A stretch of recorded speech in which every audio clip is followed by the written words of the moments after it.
मैं जनरली ऐसी बातें धर्म विशेष पर मैं बातें नहीं करना चाहता हूं, लेकिन कुछ चीजें जो खुली आंखों से दिखती हैं, जो चीजें स्पष्ट हैं, उनके बारे में उनसे आंख चुराना भी तो एक अपराध है। कब तक बच के रहेंगे इन बातों से? कब तक? एक दिन हम इन बातों का सामना करना पड़ेगा। इतना अंतर क्यों है? सोचिए जरा, क्यों है इतना अंतर? कितना अच्छा होता अगर ए गैंग के लोग बुरी चीज को बुरा कहते और सही चीज को सही ठहराते। खान गैंग से तो हम ये उम्मीद कर नहीं सकते। हालांकि वो अपनी जगह सही मानते हैं अपने आप को। किसी भी धर्म के देवी देवता का अपमान तो अपमान ही है, चाहे वो कोई भी धर्म हो। एक धर्म के देवी देवता का अपमान हो तो आसमान सिर पे उठा लो, लेकिन दूसरे धर्म के देवी देवता का अपमान हो तो कुछ कहने की बजाय उस अपमान के समर्थन में आप अपने वक्तव्य दे रहे हो। ये तो बिल्कुल गलत बात है। इस बात को तो उठाया जाना चाहिए, चाहे ये काम कोई भी कर रहा हो। इस काम की भर्त्सना की जानी चाहिए कि नहीं की जानी चाहिए? इसमें कोई सांप्रदायिकता, इसमें कोई इस तरह की बात कहां से आई? ये तो गलत और सही की बात है केवल। इसमें सांप्रदायिकता की बात ही नहीं है। हम सबका सम्मान करते हैं। हम बॉलीवुड में सबको एक नजरिए से देखते थे, लेकिन क्या वाकई में इनको एक नजरिए से देखा जा सकता है? दोनों तरफ प्रॉब्लम है।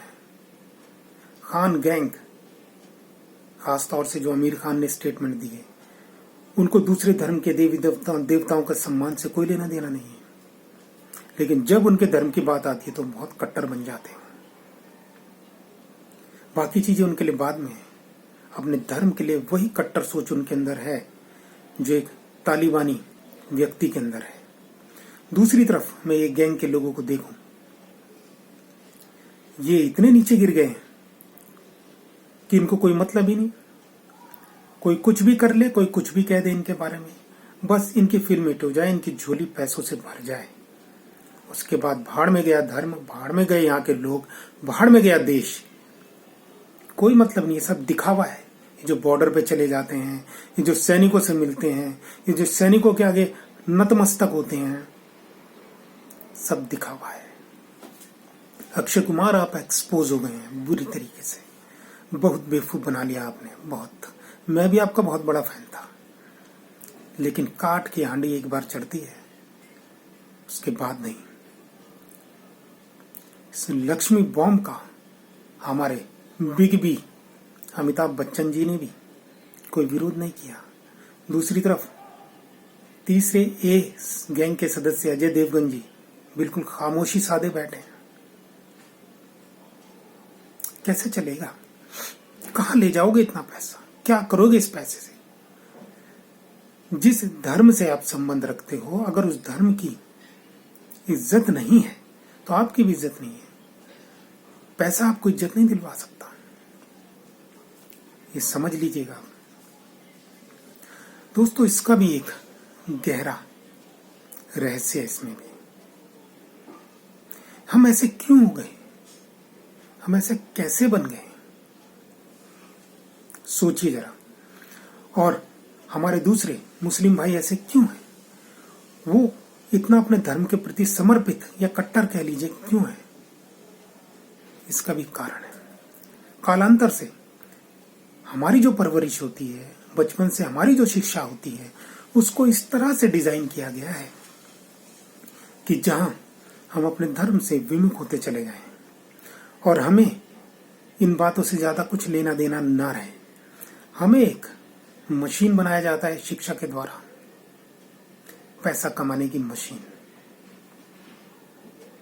लेकिन अगर मैं अपने मुस्लिम भाइयों की बात करूं तो उनमें से बहुत कम लोग ऐसे होंगे जो इस शिक्षा प्रणाली का हिस्सा बनते हैं। उन लोगों की अपनी शिक्षा ही चलती है, अपनी ही शिक्षा चलती है, अपने ही मदरसों में, अपने ही स्कूलों में उनकी एक शिक्षा चलती है जिसमें धर्म के प्रति पूरी निष्ठा और इज्जत से उनको पढ़ाया जाता है। उनको बचपन से सिखाया जाता है कि अगर हमारा धर्म सही सलामत नहीं रहा तो हम भी सही सलामत नहीं रहेंगे, क्योंकि धर्म हमारा आधार है, हमारे जीने का आधार है, हमारा अपना आधार है। लेकिन दोस्तों, यहाँ हिंदू धर्म में इस तरह की कोई बात नहीं है। तो जब हम लोग बड़े हो जाते हैं तो हमारा ध्यान पैसा कमाने पर रहता है, हमारा ध्यान भौतिकवादी चीजों पर रहता है, हमारा ध्यान अपने इंद्रियों को संतुष्ट करने में रहता है।